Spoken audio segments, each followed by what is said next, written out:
Mesdames, Messieurs, bonsoir et bienvenue sur cette nouvelle édition d'information sur la télévision Labari. La transhumance transfrontalière sera bientôt ouverte aux troupeaux en provenance du Niger. C'est une décision des autorités béninoises qui fait suite à la visite d'échange du ministre d'État nigérien en charge de l'élevage. Cette décision a fait réjouir l'association pour la redynamisation de l'élevage au Niger à Rennes, qui estime que le Bénin doit mieux faire. Le reportage est signé Ariet Salah. La transhumance transfrontalière interdite le 26 décembre 2019 par le Bénin aux troupeaux en provenance du Niger est désormais ouverte. La décision est prise le 18 février 2020 après une visite d'échange du ministre nigérien de l'élevage. Le 1er mars est la date d'entrée en vigueur de cette décision. L'Association pour la redynamisation de l'élevage au Niger à Rennes salue cette décision et estime que les autorités béninoises doivent redoubler d'efforts. Et je pense que c'est une bonne chose et de mon point de vue, en tout cas, le Bénin pouvait mieux faire. En disant qu'il peut mieux faire, c'est de considérer tous les secteurs au même pied d'égalité, tous les Nigériens, tous les citoyens de la CEDEAO au même pied d'égalité. Voyez-vous, quand tu prends ton sac du haricot, on ne te dit pas non, il faut un délai de 60 jours pour que tu partes. On ne te définit pas un intervalle de temps. Alors que pour les éleveurs, maintenant, on définit un intervalle de temps. On dit du 1er mars au 30 avril. Ce qui veut dire que l'éleveur n'est pas considéré comme l'autre citoyen. Donc le mouvement, l'aspect aller, venir est déjà mis à prix. Tant que ton animal n'a pas quoi manger, et surtout souvent c'est des habitudes, à des moments c'est des animaux même qui te poussent à aller vers là-bas. Aujourd'hui, on va juste les informer, le Bénin qui avait interdit la transhumance, a permis à l'État nigérien d'envoyer ses éleveurs, mais selon des conditions bien précises. Parce qu'entre autres conditions, il y a le nombre, il y a les portes d'entrée, il y a la vaccination. Ça, nous sommes d'accord pour la vaccination, ça a toujours été le cas, puisque c'est un truc de loi, il faut vraiment vacciner. Et maintenant, comment faire pour qu'on respecte ce nombre? Où est-ce qu'on va placer ces gens qui vont compter les éleveurs X, Y, Z en termes de bétail, puisqu'ils ont dit 50 000 têtes, pour savoir on a atteint la limite arrêtée.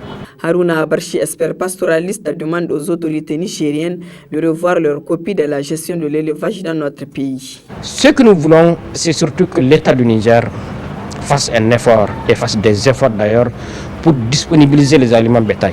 Et le ministère de l'Agriculture et de l'Élevage du Niger a pris un acte qui fixe les prix des aliments bétail à presque 10 000 francs le sac de 50 kg. Alors que sur le marché, c'est 6 500.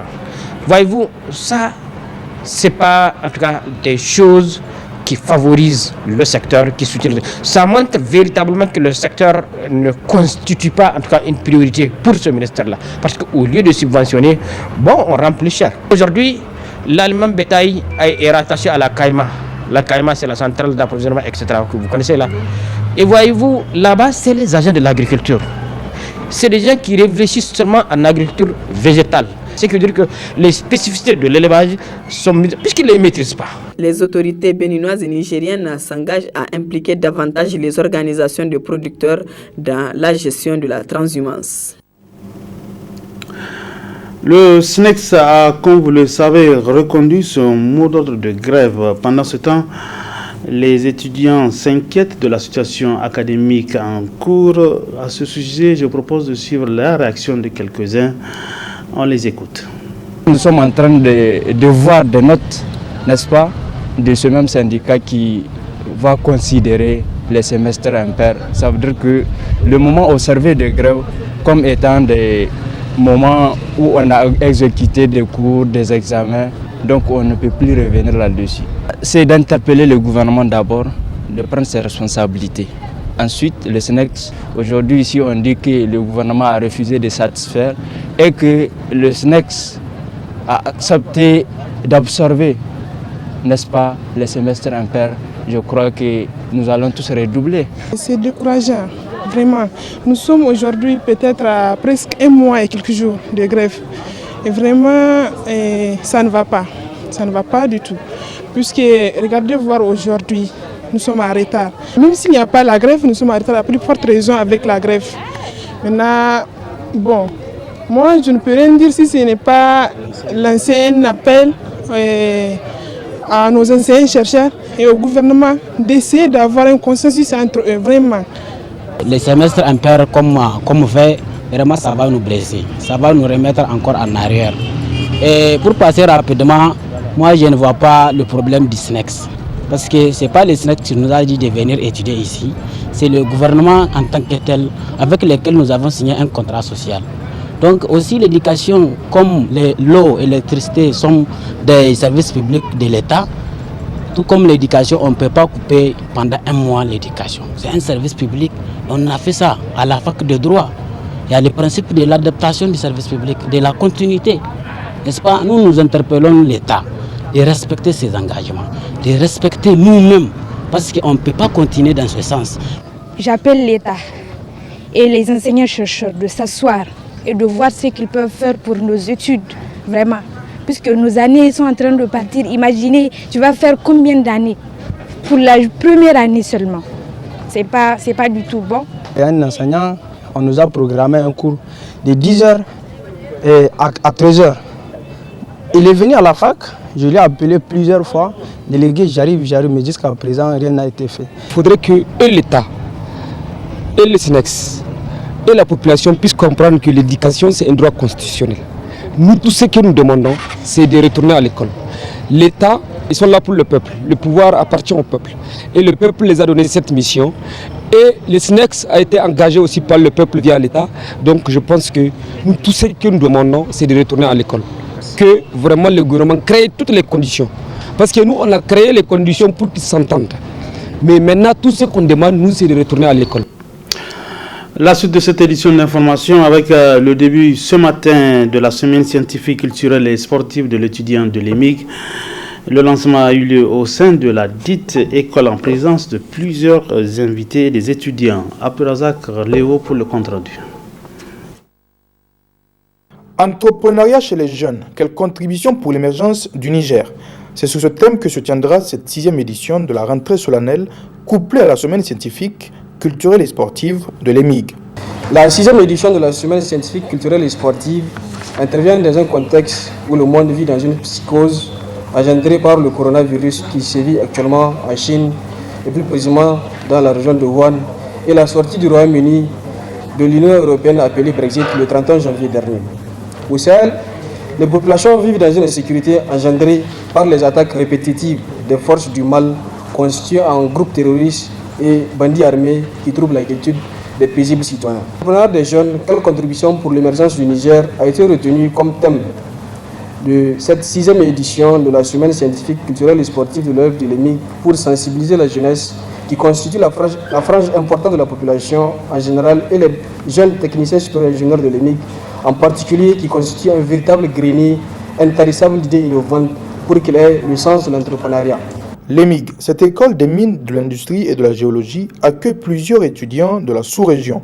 Le corps professoral n'a pas manqué d'être aux côtés de leurs élèves pour cette semaine scientifique. L'établissement qui vous accueille ce jour fut initialement créé en 1982 comme établissement régional spécialisé de la communauté économique de l'Afrique de l'Ouest, CEAO, mais n'a ouvert ses portes qu'en janvier 1990 et à la dissolution de la CEAO en 1994, l'EMIG fut retrocédé à l'état siège, le Niger.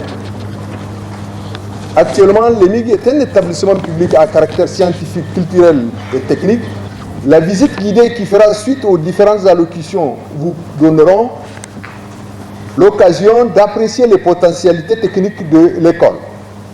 Nos invités auront le loisir de découvrir l'EMIG, ses installations et équipements pédagogiques logés au sein des départements techniques, génie électrique, génie mécanique, géosciences, génie minier et environnement et génie informatique. Une semaine scientifique qui se tiendra du vendredi 21 au samedi 22 février 2020. À noter également la tenue d'une conférence animée par des anciens élèves de l'EMIG et une visite guidée.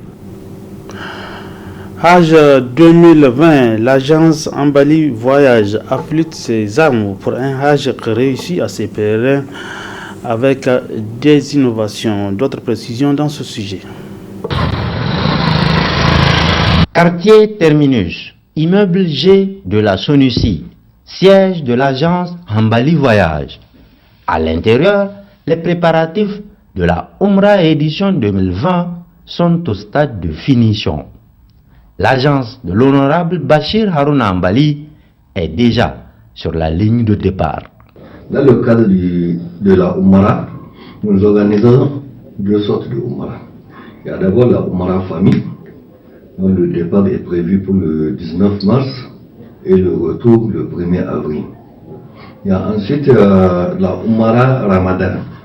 Pour la Oumara Ramadan, le départ est prévu pour le 9 mai, qui correspond au 16e jour du Ramadan, et le retour le 25 mai, qui correspond aussi au 2e jour du mois de Shawwal.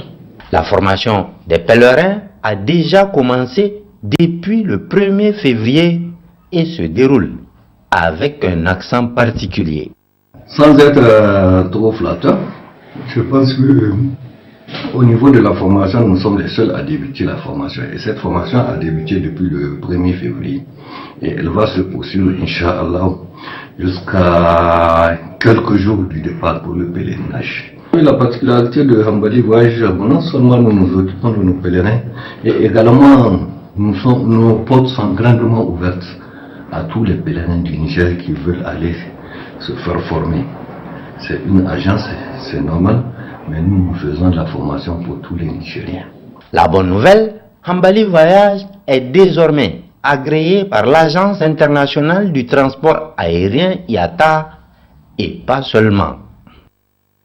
L'importance de l'agrément IATA, c'est que comme toutes les autres agences de billetterie, nous pouvons également émettre des billets de voyage sur toutes les compagnies. Et son avantage surtout pour nous, c'est le fait que nous pouvons prévoir le voyage de nos pèlerins nous-mêmes. Avec le code IATA, nous pouvons émettre des billets, nous pouvons les vendre et des billets qui seront utilisés sur toutes les compagnies. À Hambali Voyage, la nouveauté, c'est aussi l'informatisation du système de paiement. Le message qu'il reçoit, c'est en fait, le message fait état de son montant qu'il a versé. Ça, c'est au niveau du pèlerin. Il y a le PDG aussi qui reçoit automatiquement de son côté. Voilà, il y a un nouveau pèlerin qui a été inscrit. Il a versé telle somme, ça lui reste telle somme. Justement, au même moment, sur son téléphone portable, le PDG, l'honorable Bachir Haruna Ambali, reçoit les informations relatives au versement effectué par le client.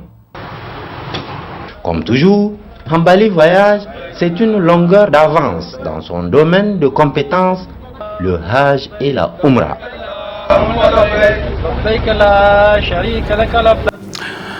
Parlons politique dans ce journal avec le parti Lumana Africa qui est à la une de l'actualité de ce jour. Ce matin, les deux partis étaient devant le juge. Le juge de référé a ordonné aujourd'hui donc un sursis à organiser un congrès convoqué le 23 février jusqu'à un jugement de fond. Le temps de revenir avec une réaction par rapport à cette décision tombée aujourd'hui.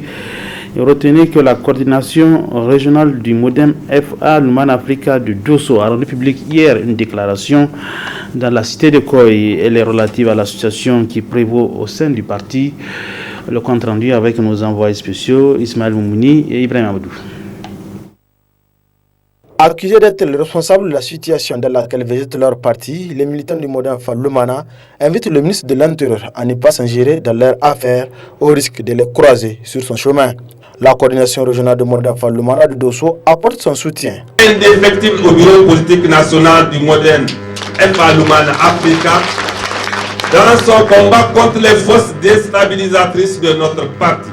Félicitons une fois de plus le président de notre coordination régionale, El Hajj Tahirou Seydou, et remercions l'ensemble des délégués à la conférence nationale extraordinaire tenue le 21 décembre 2019 à Niamey pour le choix porté sur lui lors de l'élection du président par intérim du parti.